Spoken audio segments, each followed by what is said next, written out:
Justice for Ajith Kumar. ஒரு 2 நாளைக்கு முன்னாடி இந்த விஷயம் நடந்தது. எல்லாருமே பார்த்திருப்பீங்க. திருப்புவனத்துல ஒரு கோவில்ல பாதுகாவலரா இருக்கிறவர் தான் இந்த அஜித் குமார். அந்த கோயிலுக்கு நிகிதா அவங்க பசங்க 2 பேர் வர்றாங்க. இவங்க 2 பேரும் வண்டியே ஓட்ட தெரியாத அந்த காடி கிட்ட சாவியை கொடுத்து வண்டியை போய் நிப்பாட்டின்னு சொல்றது எப்படி இருக்குன்னு எனக்கு ஒரு விஷயம் புரியவே இல்லை. அது மட்டும் இல்லாம அவங்க கார்ல 10 பவுன் நகை வச்சிருந்தாங்கன்னு சொன்னாங்களா. எனக்கு ஒரு விஷயம் புரியவே இல்லை. கோயிலுக்கு வரக்கு முன்னாடி இவங்களுக்குலாம் நகை வாங்கிட்டு தான் கோயிலுக்கு வருவாங்களோ அப்படின்ற மாதிரிலாம் எனக்கு தோணுது. அதாவது நகையை வாங்கிக்கிட்டு கார்ல வச்சுட்டு, அதுவும் கார்ல வந்து கார் சாவியை யாருனே தெரியாத ஒருத்தவங்கள்ட்ட வண்டியே ஓட்ட தெரியாத கார் சாவியை கொடுத்து போய் பார்க்கிங் பண்ண சொல்றதெல்லாம் புரியல. நீங்களால நம்ப முடியுதான்னு எனக்கு தெரியவே இல்லை. அது மட்டும் இல்லாம அந்த நகையை திருடிட்டான்னு சொல்லி எங்கெங்க இருந்தோ தனிப்படையெல்லாம் வந்து அவனை அரெஸ்ட் பண்ணா நம்மள என்னவா நினைப்போம், நம்மள வந்து இப்ப வந்து நார்மலா போலீஸ் ஸ்டேஷன் கூட்டு போவாங்க, எஃப்ஐஆர் போடுவாங்க, ஜெயில போடுவாங்க, அந்த மாதிரி தான் நாம நினைப்போம். இப்பெல்லாம் அதெல்லாம் கொஞ்சம் கூட யோசிக்காதீங்க. எவனாச்சும் உங்க மேல கம்ப்ளைண்ட் கொடுத்தாங்கன்னா டைரக்டா தூக்கி கொண்டு போய் ஏதாச்சும் யாருமே ஆள் நடமாட்டமே இல்லாத இடத்துல போட்டு அடி நடிச்சு மிளகா பொடியை வாயில போட்டு கண்ணுல போட்டு தண்ணி கேட்டா தண்ணி கொடுக்காம மிளகா பொடியை தண்ணியில கலந்து வாயில ஊத்தி விட்டு மோஷன் போற இடத்துல ரத்தமா போக வச்சு கொண்டுருவானுங்க. இதுதான் இப்ப நடந்துகிட்டு இருக்கு. அதுதான் நடந்திருக்கு இந்த அஜித் குமாருக்கு.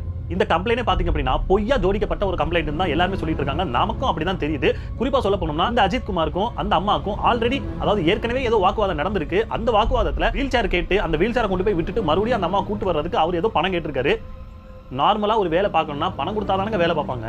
அவர் என்ன உங்க வீட்டு வேலைக்காரரா உங்க அம்மா கூட்டு கொண்டு அங்க விட்டுட்டு மறுபடியும் கூட்டு வந்து விடுறதுக்கு உங்களால முடிஞ்ச அமௌண்ட் நீங்க கொடுத்தீங்கன்னா அவர் பண்ணிருந்திருக்க போறாரு. இதுக்கு நீங்க டெல்லியில இருந்து ஆளை கூப்பிட்டு தலைமைச் செயலகத்துல இருந்து ஆளை கூட்டு வந்து ஐஏஎஸ் ஐபிஎஸ் எல்லாரையும் கூட்டு போய் எங்க ஒரு 100 ரூபாய் 200 ரூபாய் சமாச்சாரத்துக்கு இத்தனை பேரை கூட்டு வந்து ஒரு பையனை கொன்னே போட்டீங்களே. சத்தியமா சொல்லுங்க. அதாவது இந்த மாதிரி ஒருத்தவங்க கம்ப்ளைண்ட் கொடுத்துட்டாங்கன்னு சொல்லி போலீஸ்காரங்க போட்டு அந்த அடி அடிச்சானுங்களே. ஏன் அவனை அடிக்கும் போது ஏன் உங்க வீட்டுல இருக்கிற ஏதாவது பையன் கூட நீங்க ஞாபகம் இல்லையா? இல்ல உங்க பக்கத்து வீட்டுல தெருவுல இல்ல டெய்லி பாத்துக்க இருக்கக்கூடிய ஒருத்தவங்க முகம் கூட அந்த பையன் முகத்துல உங்களுக்கு தெரியலையா? இப்படி போட்டு அடிச்சு ஒருத்தவனை கொண்டுட்டீங்களே. இப்பெல்லாம் போலீஸ்காரனை பார்த்து எவனா நம்புவாங்களா? இதுல வளர்ச்சியில் போகும் தமிழ்நாடுன்னு வேற பெருமை வேற பித்திக்கிட்டு இருக்காங்க.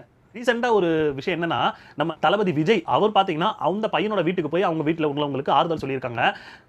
எனக்கு ஒரு விஷயம் புரியவே இல்லை. அதாவது விஜயோ 1-2 படத்துல வந்து போலீஸ் வேஷம் போட்டு நடிச்சிருக்கலாம். ஆனா கண்டினியூவா சிங்கம் 1, 2, 3 காக்கா காக்கான்னு இவ்வளவு படத்துல நடிச்ச சூர்யாவா இருக்கட்டும், சிறுத்தையில நடிச்ச கார்த்தியா இருக்கட்டும், இவங்க எல்லாருமே இதுக்கு முன்னாடி நடந்த ஒரு லாக்அப் டெத் ஹெரால்டு ஃபீனிக்ஸ் அவங்க 2 பேர் ஆதரவா பேசினாங்களே. ஆனா இந்த விஷயத்துல இவங்க 2 பேர் யாருமே வாயை கூட திறக்கலையே அப்படின்ற மாதிரி தான் ஒரு டவுட் வருது.